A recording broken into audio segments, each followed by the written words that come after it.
Hey, what's going on, guys? It's your boy Malik again. In this video, I want to give you guys my top 5 tips for international students that are going to study in the US or that are already studying in the US but are looking for ways of which they can better adjust to their environment. Give you guys a quick introduction about myself. I grew up in China. I come here for college last year around August. Now it's already May, so I've been staying here for around half a year now. So I'm about to spell the T, the secret to adjusting to a new environment in general, not just a new environment in the US. The top one tip that I want to give you guys is YouTube. Follow a bunch of content creators on YouTube that are from America. Like I remember nearly a year before coming into the US, I follow a bunch of different YouTubers that are from the US. Including some of the reaction channels.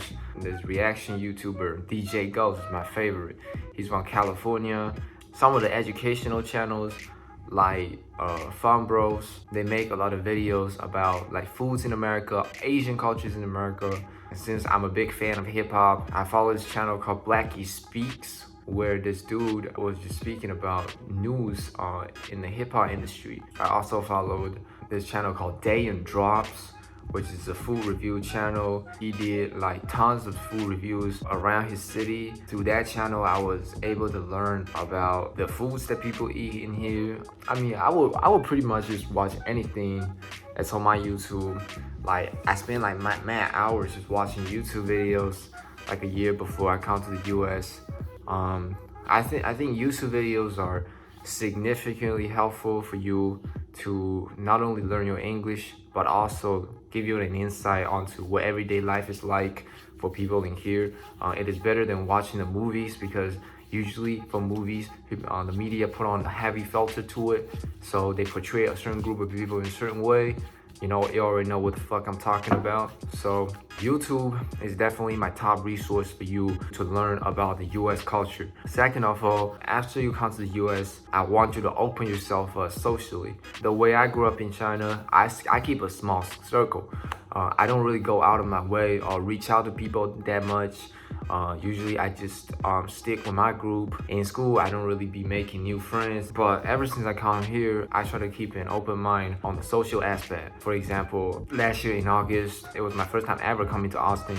I remember my school had this international orientation for us. So knowing that they have this international orientation mid-August, I came here like 20 days before the actual semester starts, just so that I'm able to meet all the international students. As a matter of fact, in the morning before the orientation, I was taking a bus from the place I lived in to my school. I saw this person on this bus talking to another person about going to my school. And guess what? I just went up to him, asked him, "Oh, you going to the international pre-orientation?" He was like, "Yeah." And then that was a new friend for me. Like from the bus all the way to the orientation, we were just introducing ourselves to each other.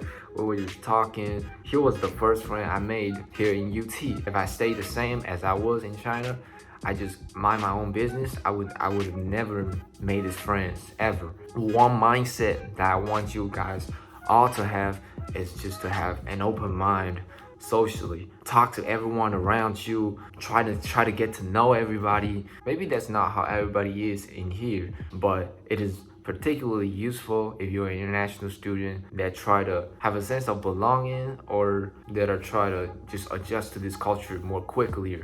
I give you guys a goal, right? Talk to like five new people every day. Like just try to have small conversations with them, and you're gonna see the result, okay? Because not only can you practice speaking this language, but also at the meantime, when you have that type of connection, that type of interactions going on between you and the people from here, you automatically just kind of take yourself not as an outsider to the environment, but as part of the environment. Once you feel belong to the environment, you will just no longer have the issue of feeling homesick or difficulty adjusting to it. The main reason why you feel that way is because you have no connection. You have no personal connection with anyone in here. What I want you to do is to break out your comfort zone. Try to talk to more new people every day. Don't be afraid of the difference. Try to socialize as much as possible. It's always good to know more people. It's not even just about being in a new culture. The third one is to be open-minded. There are a lot of different things that people like over here that you might not like back in your home country. For example, the school that I go to, they super big on football. My best friend in here, he actually a really big football fan. I remember it was the beginning of the semester, the football season just kicked off. My best friend was just hella hyped for that football game. As someone who really just don't know how this whole thing works, instead of just telling my friend, oh sorry, I don't really know about football, I don't think I'd be interested into going into a football game, you gotta keep an open mind. You gotta have the curiosity to sort of embrace the possibility that once you try this thing, you might love it. When an opportunity to try certain new things come up to you, you gotta take that. That's what I mean by staying open-minded. For example, before the pandemic, it was beginning of this semester, I actually tried out the water skiing. It turned out to be really fun for me, even though I didn't end up joining the student club, but I still enjoyed the process. Also, I tried my best to just engage in a lot of different activities going on in here, including, a bunch of parties that I hit up with my friends over the weekend. Even though I didn't end up joining a fraternity, I went to a volunteer club. I did some volunteering work like 20 miles away down in San Marcos. All of them, I didn't end up being super committed to any of those clubs that I tried out for. But just constantly trying out different new things just make you grow as a person. At the meantime, just make you a more interesting person. I learned it from Zhang. Definitely check out his YouTube channel. He does like funny street interviews. I used to follow him on Patreon. It's how heavy I fall with him. That's what I learned. As a person, you should always be open-minded to accept new experiences. Like, I don't really care like what the fuck that is. And as long as it is not illegal, it's non-life-threatening. Well, for like extreme sport lovers, I guess they get a pass. But for the most part, go for it, man. Like, if you don't like it, you can always quit like after you're trying it out. So don't be lazy. Get off your ass and do new stuff every day. This is what you're signing up for when you study abroad. You just gotta try out new things every day. Keep an open mind towards everything. Have respect for the stuff that people do over here. Don't be like, oh, why the fuck they be acting like this? What? For example, down in the South, people are more socially open. Every time you see like a random stranger, saying hi to you, asking how your day was going, gotta respond with the same energy. Don't be like, oh, why you finding this so weird? Keep an open mind, man. This is really like something that you gotta have. Like one of the core things that you gotta have for the success on studying abroad and to thrive in a new environment. You gotta have that elastic mind. Tip number 4, listen. The God gave us 2 ears and 1 mouth because he wants us to listen more than we talk. I know it sounds cliche as fuck, but there's certain truth to it. A lot of the stuff that I learned about this language or about like how people think, a lot of people's opinions in here is through listening. For example, when I first came here, like I said before, I didn't come here just speaking English like as fluently as I do right now because it takes some process. So what I do is, even though I might not get a lot of opportunity to talk, I will always listen. I wouldn't be bored just because I felt left out or anything. I will always have that curiosity to listen to what the fuck they talking about. By doing this, I'm sort of observing like how people within this culture talk to each other, the type of topics they usually talk about. In the meantime, I listen to a lot of hip-hop music. I listen for the lyrics. By consciously listening to what others gotta say and process that information in your head, it is definitely beneficial for you to learn about this culture. And also, as your brain is like processing that type of information, it is also kind of adjusting it to the environment that you're in. Never shut yourself down from things, especially when you're studying abroad. Again, this is what you sign up for. Next thing I got is the confidence. Like when I first came here, I always have this idea that, oh, I'm an international student. I don't really speak this language. It's my native language. So every time I get into a situation, for example, I talk to new people, I'm going to my professor's office hour, or just like I would have this anxiety because I feel that people would judge me for the difference. But it's actually not the case. If you want to perform the best at anything in life, no matter it's in your home country environment or in here in the US, you're always gonna have that confidence going on. Language barrier, or probably you look different than everybody else, it don't matter.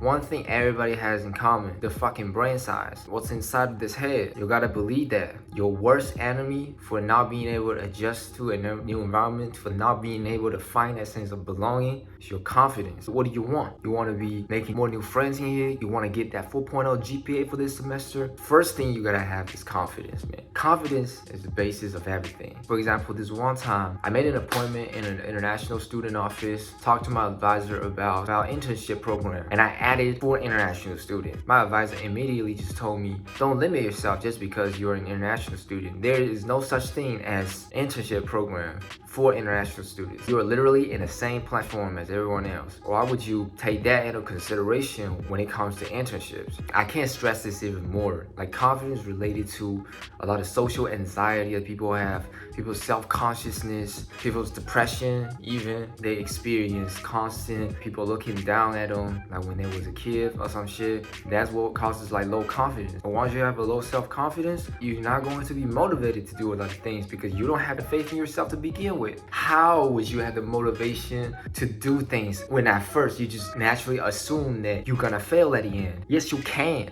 Confidence. The last thing I want to address, a lot of people, they forget, like, once they come to a new country, especially for those of you who are doing pretty good, adjusting to here just fine, who's basically just living their best life in here, don't forget about your family. I can just use myself as an example. When I first came here, I barely call my family once a week, just for the simple fact that I want to be a part of the new culture so bad that I don't even think about my family no more. All my time was dedicated to hang out with my friends, to go out there, explore new things. So at the end of the day, I don't even feel the urge to call my family no more because I was too tired. I don't want to talk to my family. Part of the reason is because I don't want to call them to appear that I'm feeling a little homesick to them. First semester I got here, I barely called my family. My dad got mad at me several times. And over the time, I realized sometimes we really got to take a walk up in our family's shoes. For example, your parents, their kids is studying abroad in a foreign country that they've never been to before. You grew up with them, presumably for the most part of your life. Now all of a sudden you left. Like, just imagine yourself being a parent. Your kid that you lived with for this many years of your life, the person that you have such a deep bond with, just all of a sudden just gone to a new different place. At this point, you're gonna miss them. Never lose sight of your family, no matter where you go. Give them at least one phone call a week to reassure them that you're doing fine in here, to reassure them that you still think about your family, and you're good to go. I wish for any of you guys who wants to study abroad, I wish you guys the best luck. All of these tips not only applies to adjusting to the environment in the US, but it can also be applied to any new culture that you're going to immerse yourself in. I'll get at you guys later. Peace out. I was broke as fuck, down on for my ass, had the lowest luck. Used to ride the bike up to the store, I need a Rover truck, a Bentley coupe. Yeah, I'm wearing Prada, I like Fendi too.